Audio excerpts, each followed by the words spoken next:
Hey, everybody. Welcome to another episode of Powerful on Purpose, special edition, Wake Up Revolution. And this is another one of the amazing women who is an author in this book. So you're going to want to not only subscribe and catch all the episodes that are related to the book, but you also want to get the book because you want to hear Sharon's story. And my guest today, very happy to have her with us, very dear friend, Sharon Clark. And she started out her online journey as a life coach for women over 40 navigating major life transitions. And she is an expert in that. And while she found that meaningful, she really felt called to do something else because she's experienced cancer multiple times, and that has really shifted her life. So now Sharon helps others move through the cancer journey with a new level of awareness and a deeper connection to their own inner strength. Today, she teaches a conscious approach that supports people to actively participate in their cancer experience, reconnect with their inner power, gain clarity on the role they play in their own journey, and ultimately redefine what's possible for their lives. So welcome, Sharon. Super glad to have you. Thank you, Leslie. I'm really, really happy to be here. Thank you for having me and for providing me the opportunity to contribute to the book. I'm very, very excited and very thankful, grateful for that. Well, me as well. Delighted when you said yes. So, yeah. So tell us a little bit about what you do and really how your story led you to decide to do this. Well, honestly, what led me to do this was having cancer 4 times and 2 near misses where I had 2 tumors that they told me were cancer, and the biopsy was just a formal, something they had to do to determine what stage it was at and everything. And then the biopsies came back and they actually were precancerous, but turning. So I had 2 very near misses. I had cervical cancer in my 20s, and then breast cancer the first time in 2008, and then again in 2017. And at that time, they told me it was metastatic, which means that it's terminal, and I had 2 to 5 years to live. And then in 2024, I had a rectal tumor, and which they told me was cancerous, blah, blah. And it turned out to be one of my near misses. But at the same time, my breast cancer came back. So for the third time. And so, yeah, I was navigating 2 of those. And in between there, and I can't remember what year it was, to be honest, I think like 2011, 2012, I had a tumor in my mouth that they told me was bone cancer. And then the biopsy came back that it wasn't. So yeah, I've experienced numerous times. And it wasn't a stranger in my family either. My maternal grandmother died of breast cancer.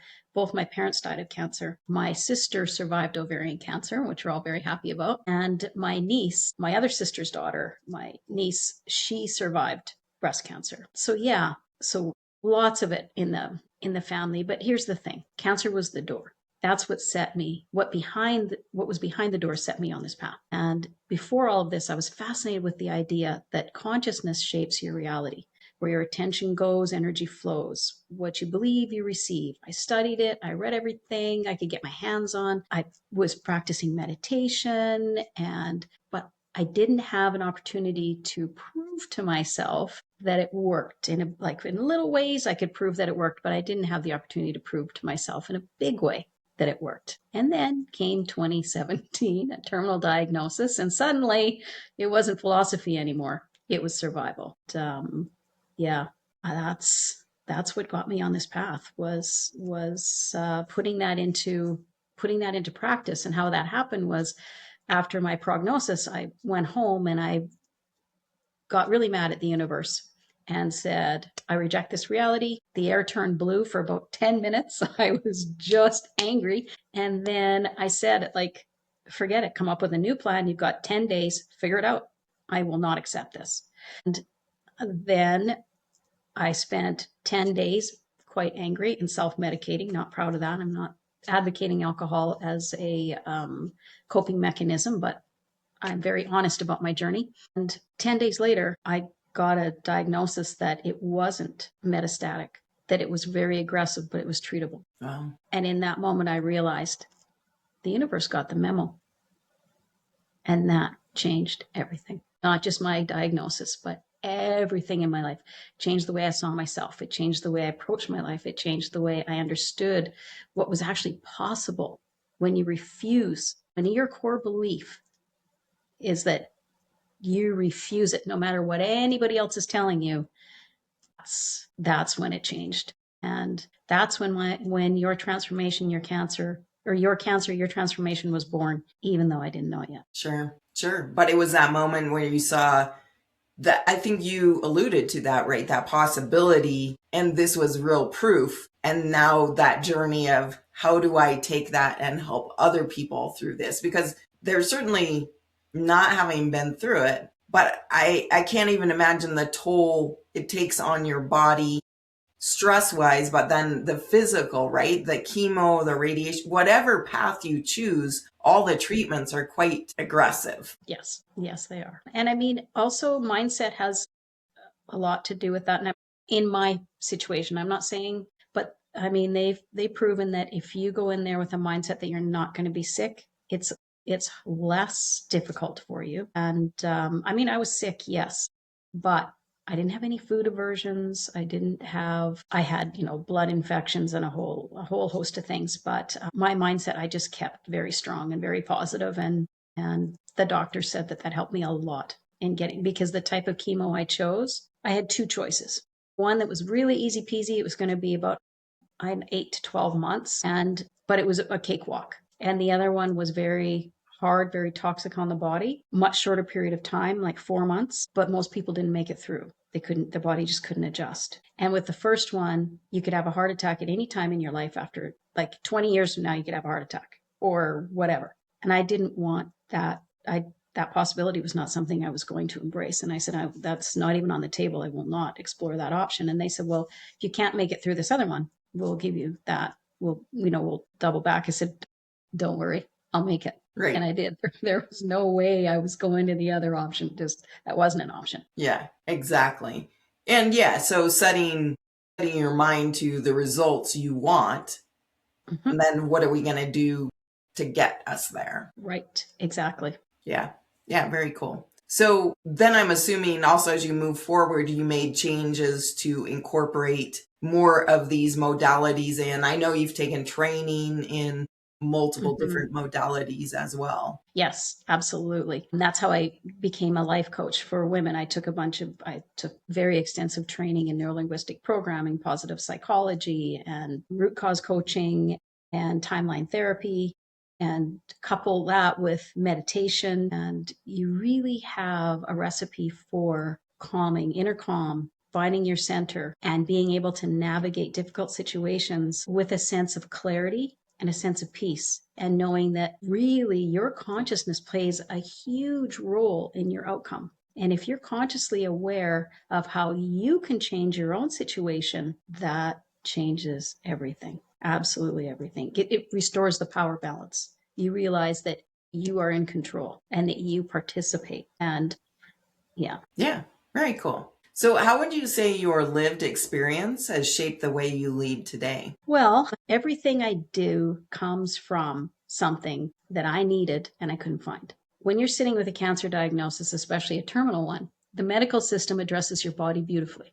Your oncologist, your surgeon, your radiologist, they are all focused, they're all skilled, and they know what they're doing, and they're doing everything they can to help your body. But nobody sits down with you and addresses the emotional, the psychological, the energetic, the conscious mind, the consciousness side of your cancer experience. Nobody talks about the fear, the anger, the helplessness, the depression, the complete overwhelm, the feeling like something is happening to you that you have zero power in. And that is the gap that I work in.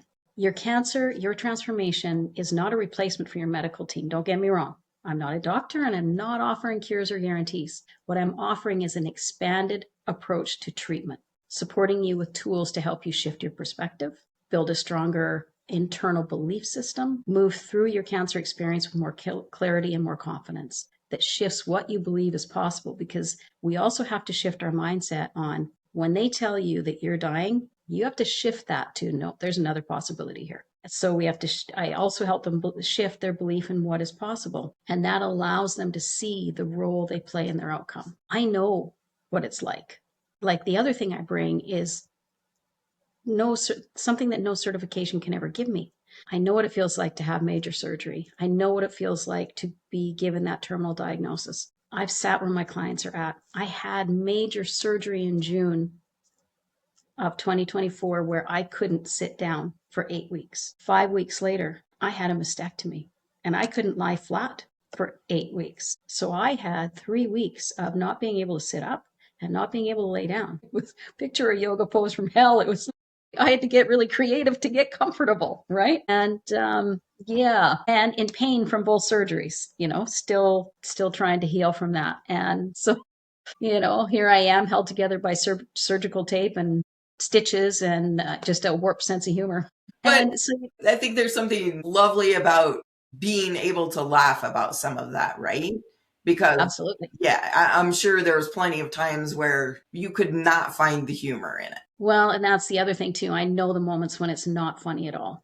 Yeah. I had full on anger moments where no filter, and I would never, like in helping people, I would never pretend otherwise because pretending doesn't help anyone. But you're going to feel those emotions. You should go through all of the emotions because it is kind of a grieving process in a sense. You're dealing with your mortality in a way that you never expected to or wanted to. Being able to help my clients navigate through that is it's a very important part of what I do. And knowing how they feel is the foundation for everything I do. Yeah. Yeah. And I really respect, you saying that the medical community has a lot of great knowledge, but this really is a gap that we're missing. Yeah, having had my own surgery, you're absolutely right that we're missing that, not only that mental, but sometimes like that physical rehabilitation, because they helped rehabilitate the one area. But the rest of my body was all wonky, right? So, Yes, yeah, there really is that gap of how do we bring the most powerful thing we have into our healing process. exactly. Your consciousness, being consciously aware of what your choices are and how you can make your life better. Right, right. So, what's the truth about women and power that you believe more of us need to hear? Well, I believe women and power. I believe that many women have been taught that power is something you earn, something you have to prove, or something that you are given. When in reality, we already hold and often spend our lives negotiating the power that we have. We negotiate it away. So women don't need more confidence. They need to stop second guessing and outsourcing their authority. Power isn't loud. Power isn't aggressive or dominant. Real power is clarity, it's setting boundaries, and the ability to trust yourself without needing permission. That was a mic drop. So, what are you building now that's stretching you beyond your current comfort zone? Well, I'm starting to build a community of unity surrounding the very thing that I was trying to conquer and leave in the dust. So I'm building a community of unity, and the thing that I was running away from turned out to be my greatest strength. So I'm creating a space for people navigating cancer, experiencing cancer, to reconnect with their inner power. Not by promising outcomes, but by helping them change how they perceive themselves and their situation, which changes how they experience that journey. And because they recognize the control they have, and that changes their outcome. This stretches me because it's not just an idea, it's my story. So there's a sense of vulnerability there when you're sharing it, right? And it asks me to be seen, to share openly and be vulnerable, and to help people from lived experience rather than just knowledge learned from a book. And if I'm honest, stretching me into a version of myself that trusts my voice a little more, helps me stand a little taller, and no longer waits for permission to do the work I know that I'm here to do. So I'm building that community of unity.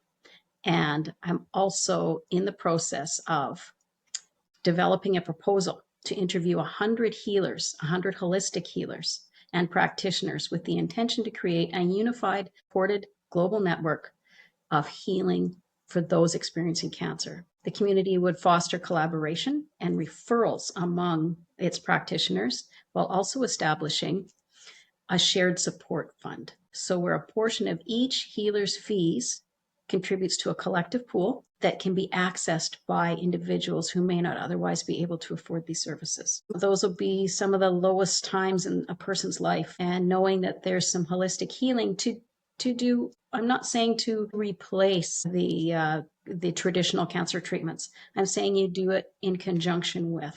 Look after your mind, your spirit, your body, your soul, and your consciousness. Yeah. It's a whole system. Absolutely. Right. So if you could sit across from the woman you were before, everything shifted, right? What would you tell her? And that's a long journey, right? That you've been through. So Yeah.